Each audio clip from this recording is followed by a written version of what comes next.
hard though. On bloods, when you come out there, nigga, and squabble niggas hard. You come fight hard and all that, nigga, on bloods, and then you apologize.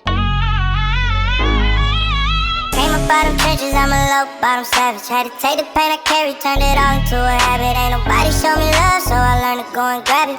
Everything they said I couldn't have, I went and had it. Low bottom savage, I'm a low bottom savage.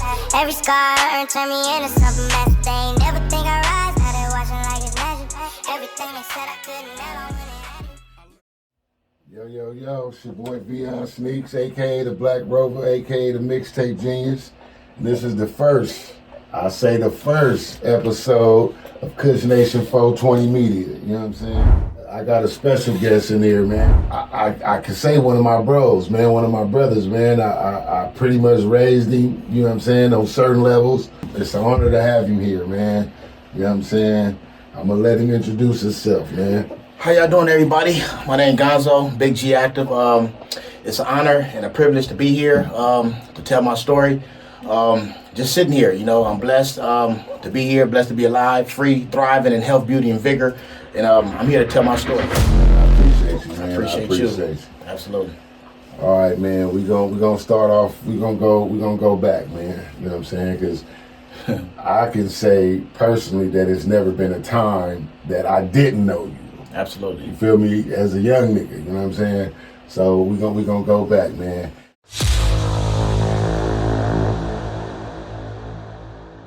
Let me sip on some water, you know. I stopped drinking alcohol, so. Well, I grew up on the east side, something called the Low Bottoms in the 40s. And on Ascot 41st Street, Ascot 42nd, Hooper and 43rd, Compton Avenue, 42nd Street. You know, my whole life I'm from the bottom, you know, where your hand gets shook and your money get took. So. Facts. Facts.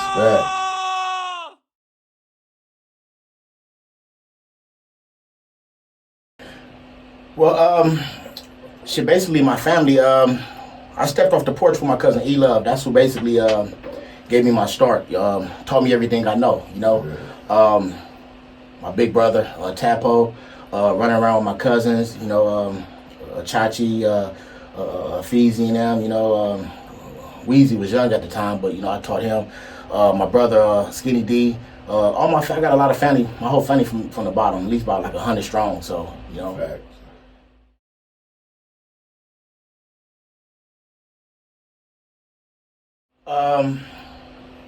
That's a difficult question to answer.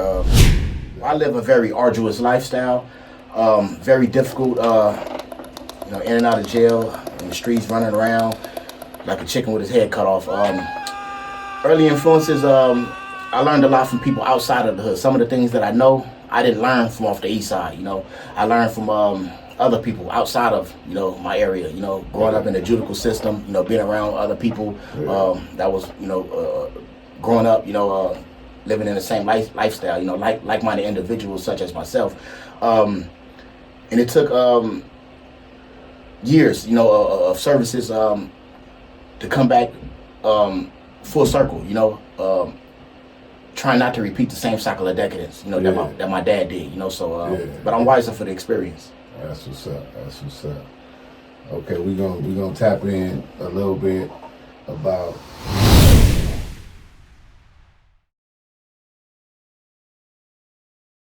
my first time breaking in the house was I was 8-9 years old. I started off with Pee Wee. He was one of them boys from 7-1 hustlers, you know, hitting for hundreds of thousands and stuff. So I done broken over 300-400 houses, mansions, cars, trailers, stores. I did it all, you know. So I started committing crime, being a menace to society at a very young age. When my mom stayed on the west side in the Hoovers, you know, because I got family not only from the east side but also from off the west side, from the 5-9 Hoovers. Yeah.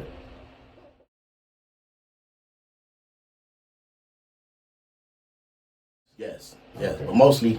But majority from off the east side. Yeah, okay. Yeah. Okay.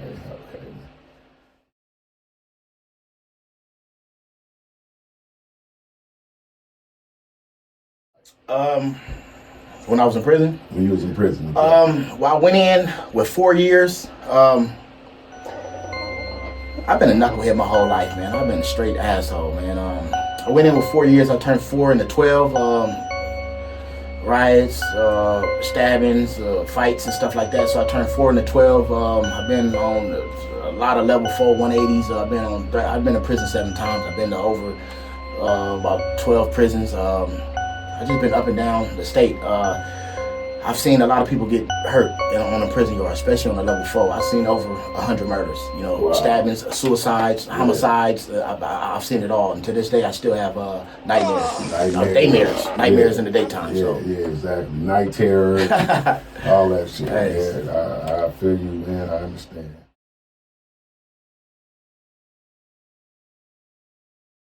Well, if I can start my life from scratch, some people say they wouldn't change shit, but if I can start over, I wouldn't choose this lifestyle, Okay. And I don't enforce this on especially the youth, because I spit the truth to the youth. Yeah. I wouldn't choose the lifestyle of a gangbanging, running the streets, carrying guns, and doing things that I can't speak on, but but I've been through it, But if I can start over, I'd be a square from Delaware, Yeah. But it was just rough growing up, But I'm wiser for the experience, though, That's what's up. I learned from my mistakes. Yeah, as you should. Well, I don't even really believe in mistakes. I believe in bad choices and decisions, and I made a lot of them in my life, And that's basically where it comes from. It comes from the thought of the decision. Yeah. You know what I'm saying? So having that thought of decision, what can you say to the young as far as that's going that route right now? Like what do you have to say to them as far as something positive? Well, first and foremost, I'm not no role model or nothing like that. I really can't. I can give sound advice, I'm not the kind of person that you would want to grow up to be like. Witnessing all the stuff that I witnessed and enduring, over the years, because I've been gangbanging, for 31 years, I'm the worst kind of criminal you can ever run across, I've been through it all, but I've changed my ways, I changed my life, the path of destruction that gangbanging has left in its wake, I changed that. I had to rehabilitate my mind, had to awaken in my humanity. You follow what I'm saying? Yeah. So after awakening my humanity, I just changed my ways, my outlook, the things I do, the things I say, how I react, how I respond. You follow what I'm saying? Because it all starts with a thought. So I had to change my thought processing. Yeah, exactly.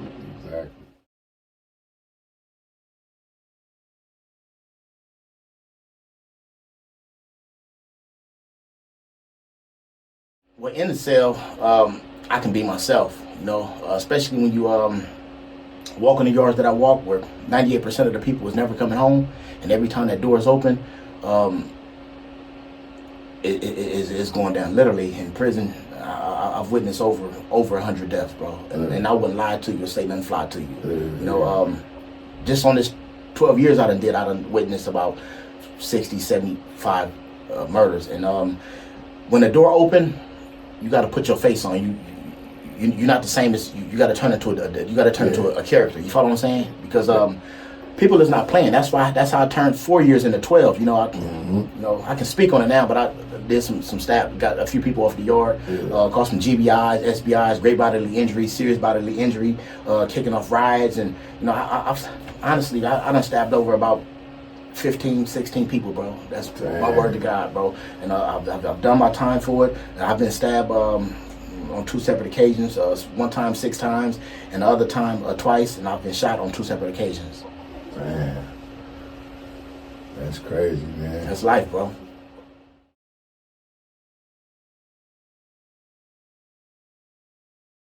Shit, my kids. My kids. That's right. My kids, that's the only thing that kept me going. I had their pictures all over my walls. I used to I turn over in the morning, I look at their pictures. Just getting back to them. It's hard going to prison and turning 4 into 12. Especially witnessing all this violence. Cause see, violence is the last line of defense. You only come to that when you have to. The most dangerous kind of man in the world. It ain't about how many people you done killed. How many people you done robbed or stabbed, how many fights you done got in. The most dangerous man in the world is a thinking man. It's how you respond to certain situations in life. That's what makes a man dangerous. It ain't about putting in work and killing and stealing. It's about how you respond to certain situations in life. So a thinking man is the most dangerous kind of man in the world. Yep, that's facts. Yeah. That's facts, man.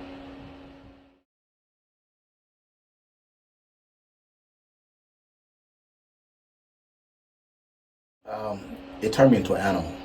You know, I already went in, always been a bad guy, you know, but I mean well, you know, I got a real good heart. My heart is pure as mountain water. Yeah. But it turned me into a different person, just witnessing all this anger and animosity around people, stabbing people, you know, people getting murdered and getting shot with many for, like just seeing death. And then I woke up one morning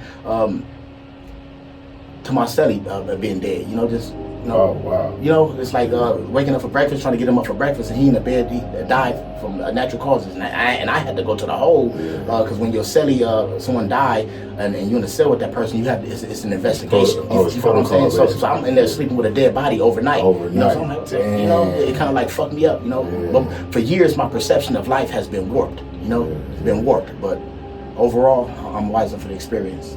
Damn. And I know that's a crazy feeling, man. Like, that's like sleeping with death. Yeah, You know what I'm saying? Like, that's crazy, man.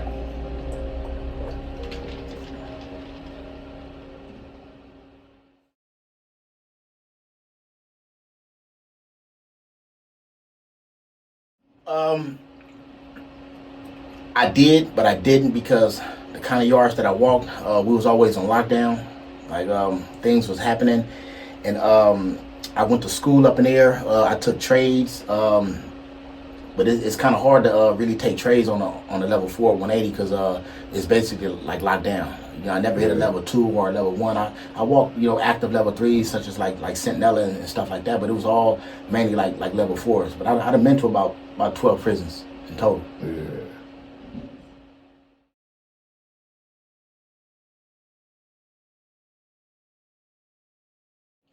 Well, I can speak on it because I've served my time. This particular person, a celebrity, me and my co-defendant, unidentified source, he ended up getting away, but we had a safe full of money. Didn't know the money was in the safe until after we did a pictures motion. It was a substantial amount of money up in there. Guns and jewelry, saltwater pearls, princess cut, box cut diamonds, and jewelry, all kind of stuff, you know. But anyway, high-speed chase, crashed my car, hopped out, foot pursuit, whatever, and my co-defendant, we go separate ways. I hit a corner, and he over there wrestling with the police, you know. I went over there fighting with the police, you know, and they said I had a gun, and they came from all areas, and ended up going to someone's house, their garage or whatever. They charged me with attempted murder on a police officer, a gun allegation, gang allegation, home invasion, burglary. I was charged with like 6 different counts, you know, but I had a paid lawyer. Shout out to Patrick Mahoney from the James E. Black Law Firm. Paid him, had a speedy trial,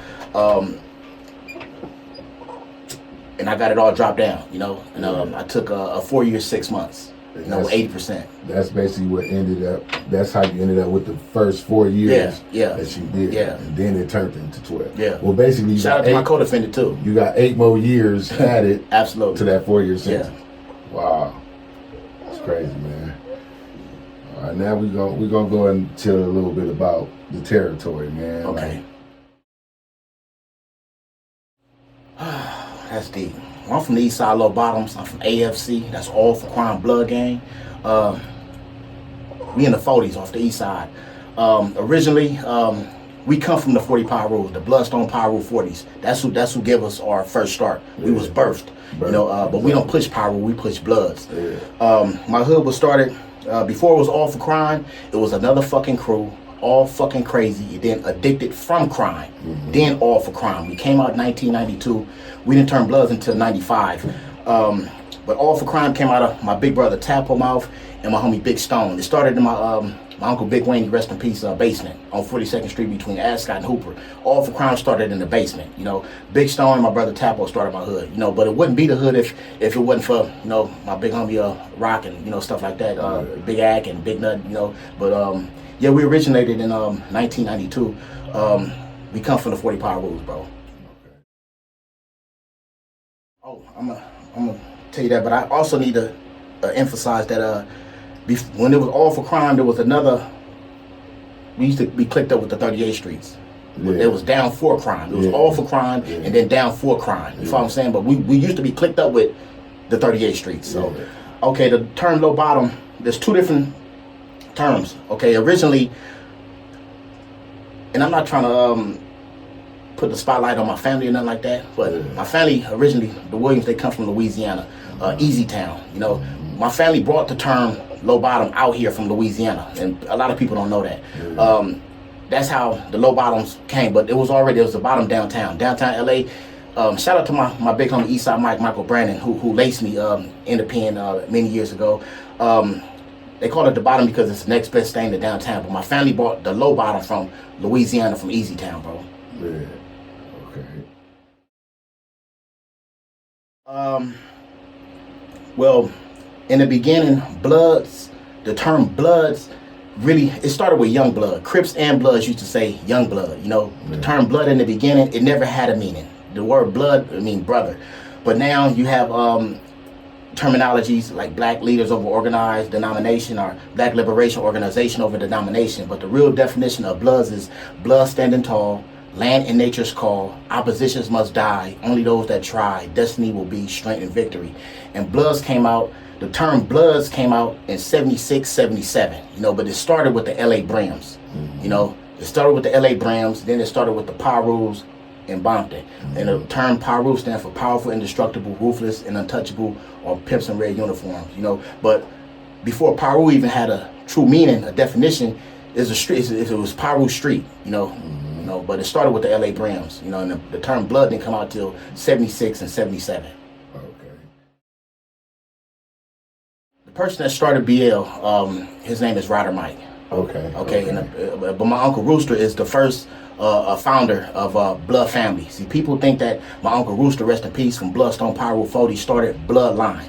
He did not start Bloodline. He started Blood Family. He was the first Blood to start an organization. And Blood Family, all black gangs, whether it's the CCOs or the Blue Notes, BLUBN, they all come from the BGF, the Black Guerrilla Families. They gave us all our first start, but it started with Blood Family first. My Uncle Rooster started Blood Family, I believe, in like 1977. It started in Tracy, you know, in Tracy, and then around 79, I believe, October 10th in 79, Ryder Mike started BL, a Bloodline, but it started with Blood Family.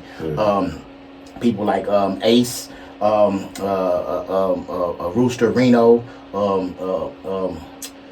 Katie, Kevin Dykes. In fact, Kevin Dykes helped Rooster write his Katisa, because at the time my uncle he couldn't read or write. He had trouble reading and writing, so he had help writing his Katisa. But Ryder Mike helped Rooster transform Blood Family into Bloodline in 1979, October 10th. So they came together, and Blood Family turned into Bloodline in 1979, October 10th. Okay. See, that's some history right there. That's some history. It's facts. Right there. It's facts. A gang member? Well, gang banger, gang. Well, I'm not a gang banger. A gang banger is someone that's still in the streets. I'm always be active, you know, that's you know, that's contributing, you know, to the benefit the gang and stuff like that, you know, but it's age to the end of my days. But I'm a gang member, you know. I'm 42 years old, and I've been gang banging since 1995. In fact, it's crazy because my big brother Skinny D put me on my hood on Christmas Eve. T-Rule was supposed to put me on, but he was a little bit too big for me. So on 42nd Street in 1995 on Christmas Eve, I got my ass whooped. Shit, it was either the hood or nothing. You know, my whole family from off the east side. So it's like, you know, why not be from the A? You know what I'm saying? I'm gonna join a gang. I'm gonna join A gang. So you know, but it's crazy, man. It's been so many years, man, of chaos and confusion and destruction, you know. Like, I had to recondition my mind, you know, after being through so much, you know, repeating the same cycle of decadence that my father and grandfather left in his wake, you know, and I had to change my ways and my mind and, you know, and everything. It's like, it's crazy. That everything that glitter ain't gold, man. I call it ace a ace and a spade a spade. if I would have used my mind and if I would have utilized the tools in the workshop of my mind, I could have been a bad motherfucker, man. I could have been a doctor, a lawyer, or somebody. I'm really not good at sports, but I could have been somebody different. But I chose the life, a gangbang, running the streets and doing, things I wasn't supposed to do, But I just wish I had a father figure, because my dad died when I was 5, Yeah. He overdosed on heroin, and it kind of fucked me up, as a child, growing up fatherless. So I really didn't have no guidance, And that was on Central. On Ventral, yeah. So I really didn't have no guidance. I didn't have a dad. I had my mom was my dad, the streets, the hood was my father. My big brother was always my big brother, but he was in the streets, so he wasn't there for me, So I had to learn from other people, I had to learn from the streets, the hard way. Yeah.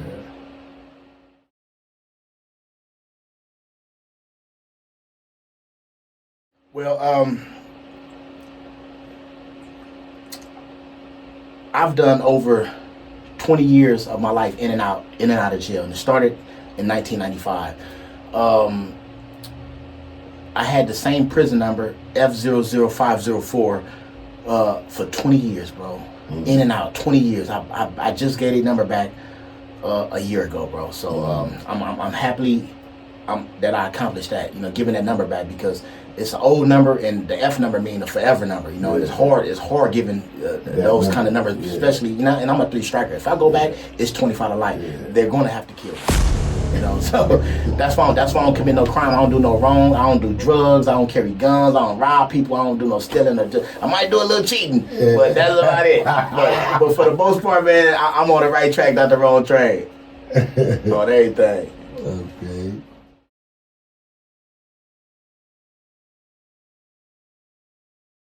It means justice, redemption, and accountability. Mm-hmm. Justice. That's a deep question. Accountability is basically taking ownership. Admitting where you went wrong at, and I went wrong in my life, doing the wrong thing. Committing crime. Being a menace to society, and justice well served, and I served my time, Justice to me basically is serving time, if that fit into the category, but and redemption,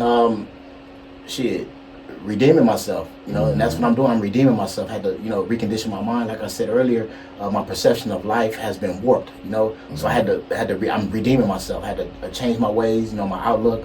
Gave my life to Christ, I got baptized, I attend Bible study. I go to church, but I'm a gangster, I can't change that, I don't want anybody to get the wrong idea about me. I don't have nothing to hide on the damn.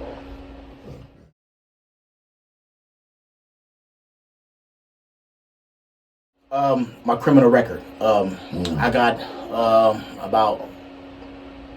in total I got about 5 strikes and about 15, 14 felonies. It's hard getting a job. It's hard everywhere I go with all these tattoos. It's hard getting a job. People is trying to perpetuate my stereotype, looking at me. Oh, here, there's fucking gang member. He, like I'm a bad person. I just look. It's not what's on you, it's what's in you. You may see me in a physical aspect. You may think, oh, he become a gang member, or he probably got a gun. It's not. Look at me from my inside. Come talk to me. Exactly. So it's just hard being judged by people. But I don't care what people think or what people may think they know. It's all about what I think and what I know. So I'm content with the man I am today. That's what's up. Yes, sir.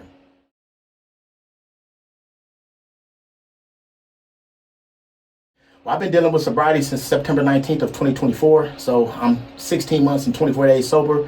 And I'm 4 days sober from alcohol and 4 days sober from marijuana.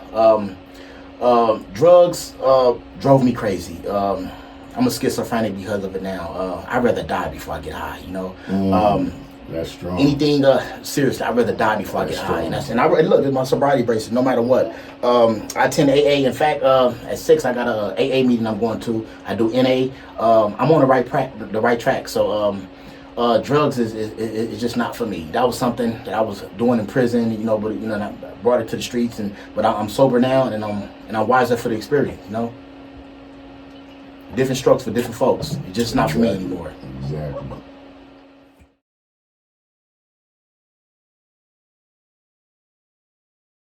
I do believe in God. I believe just like there's a up, there's a down. For every left, there's a right. Hot, cold, in and out. Interest, exit, good, bad. I believe that this would make me believe in God. Out of all the stuff I've been through, oh my God, shootouts and everything, he spared me for a reason. We didn't just come on this earth out of thin air. Something formed us, and whatever that, I believe that while in the flesh, only thing we have to do is believe. If you believe, you will receive. Something formed us in the beginning. While in the flesh, because it's Vedic knowledge. It's too pure for us to understand. You know what I'm saying? In the flesh, as a man, we just have to believe. But something formed the human race. We didn't just come here out of thin air, Exactly. So something formed us. So that's what makes me believe in the higher being. I call it the grand architect of the universe. Mm-hmm. So I don't know if God. I think there's a God. It's two different gods. There's one in the ocean and one in the sky. So that's tight. A man and a woman. So it's something. There's depths to that ocean that people can't even go down to. Exactly. So.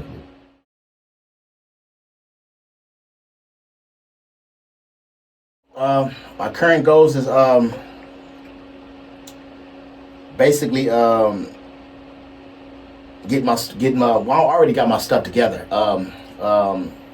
Owning up, give me a business, get me a house in a undisclosed location,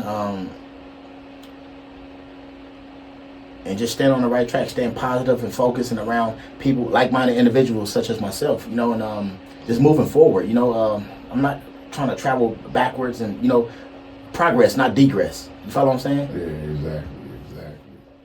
When you was on parole, catching violations and, different things of that sort, how did you navigate the challenges? Shout out to my parole officer, man, Mr. Salazar. He called me Patient Zero. He called me Patient Zero. It was just difficult, man. Like since I've been out of prison since October 9th of 2022. Like 3 years, like 6-7 months. I did two violations for crimes that I didn't have nothing to do with, because when you on parole, first off, I'm a validated all for crime blood gang member. When my hood is ran with anybody, I'm in the system. I got validated in prison, as a serious threat group number 2. And so anytime I get pulled over or whatever, it's automatically a red flag in the computer. So, and if I'm around at the time I was on parole, so got pulled over. I was in the car with people, they found guns and stuff like that, so I went to jail. DA reject. Don't know nothing about nothing. Didn't have nothing. Then served my violation, got out. Got caught again in the hood on hood day. They found 14 weapons, and I was charged with all of the weapons. And I found out that was the biggest bust in LA County history. It was when they raided my hood and found all them guns. I got charged for all the guns, but possession is 9/10 of the law. So, in order to charge me, they charged me with possession of a weapon. I never possessed a weapon. Exactly. That means you have to have it on your person, okay? So I never had. How you gonna charge me with 14 guns? So I went down, and another DA reject.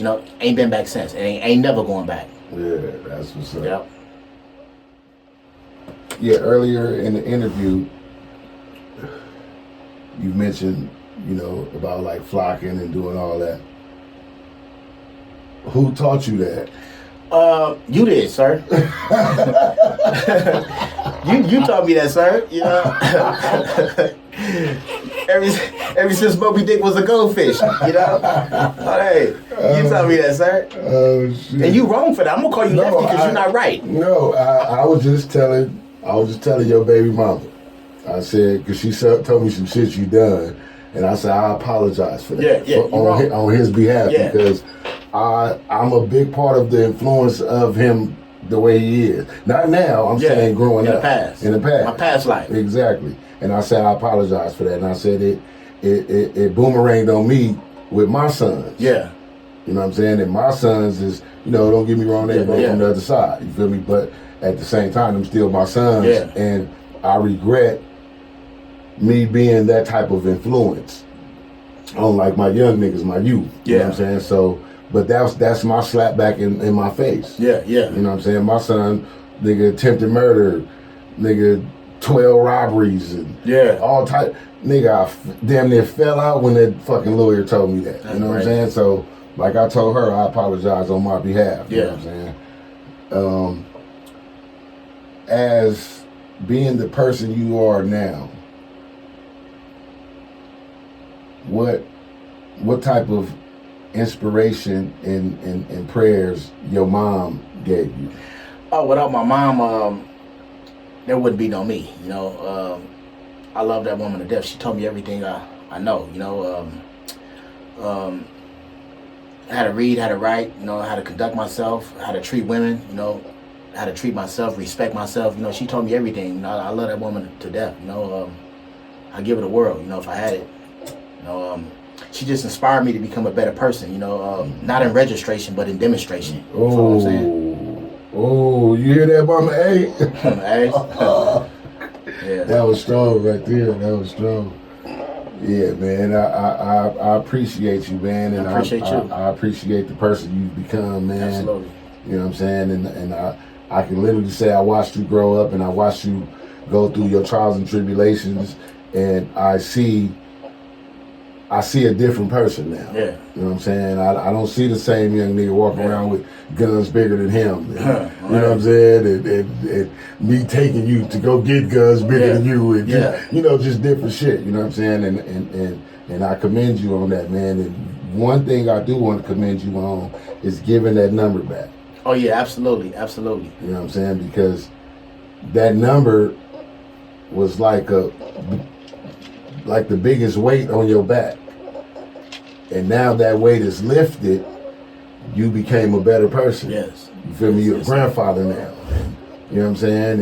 And I ain't even You making me feel old. No, I ain't even got no grandkids, man. But shout out to my grandson. Yeah, you know what I'm saying? It's just the point of me. What I'm trying to say is I commend you, man. Thank you, sir. And it could appreciate the recognition. It could be worse, but it's better now. Absolutely. You know what I'm saying? Even though we go through little bullshit here and there, but at the same time, nigga, you a better man now. Yeah, you know what I'm saying? A better me. Come on now. You feel me? And by the way, my single out right now on all platforms, Better Me. What? Check it out.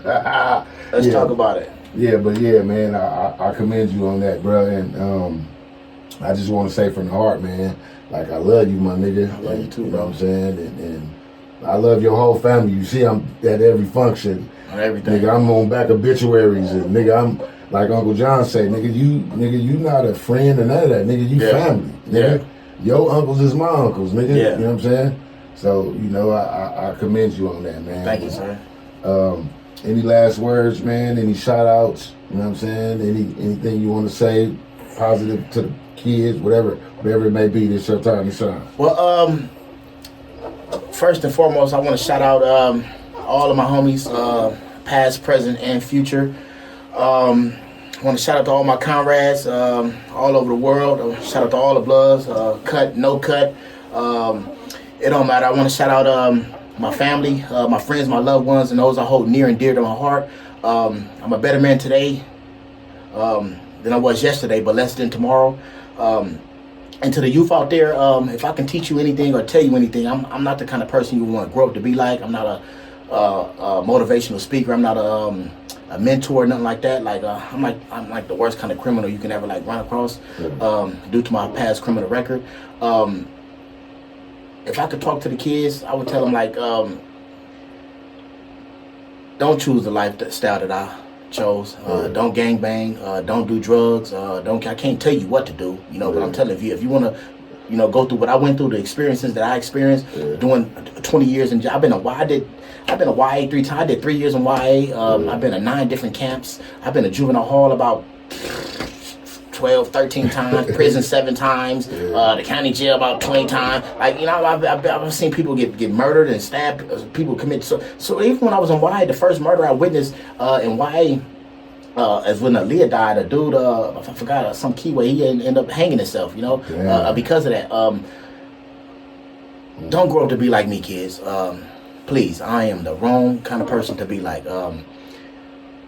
Find your path in life, and just do right, do right, because I know people that committed crime for the first time, and people that's never come home. I just left a yard where people is never coming home, and they bitter, got a lot of anger, animosity, inside of them. People the only thing they care about is hurting the next person so they can feel better inside, and yeah, man, it's expensive being a real nigga, and what I mean by that, when I say it's expensive being a real nigga, it ain't got nothing to do with money, It's about the losses, the downfalls, the setbacks, the pain, the agony, the tragedy, the mental anguish. You follow what I'm saying? Yeah. So it's expensive being a real nigga, but like, just choose a different path, because you might not make it. Everybody don't make it, and I'm 42, everybody well, not everybody, but a lot of people that I grew up with.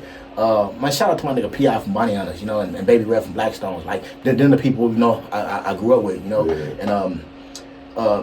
and they never come home. Hopefully one day they do get a date, but and it's many, and shout out Ryder Mike from Nando's Bishop, and people like that, man, free all the real niggas, man,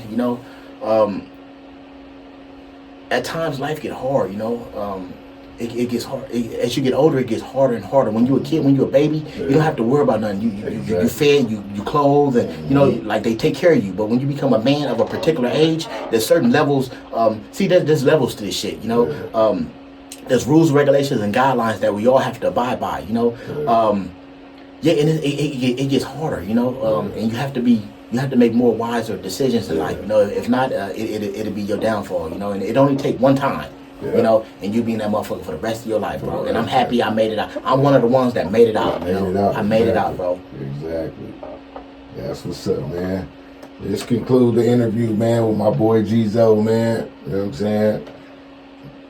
And all I can say, man, Kush Nation 420 Media, man. We out. OTR GTR, man. And I want to give a shout out to my nigga Bino, man. You know what I'm saying? We love you, dog. Keep your head up, man. We right here with you. Hey. Hey.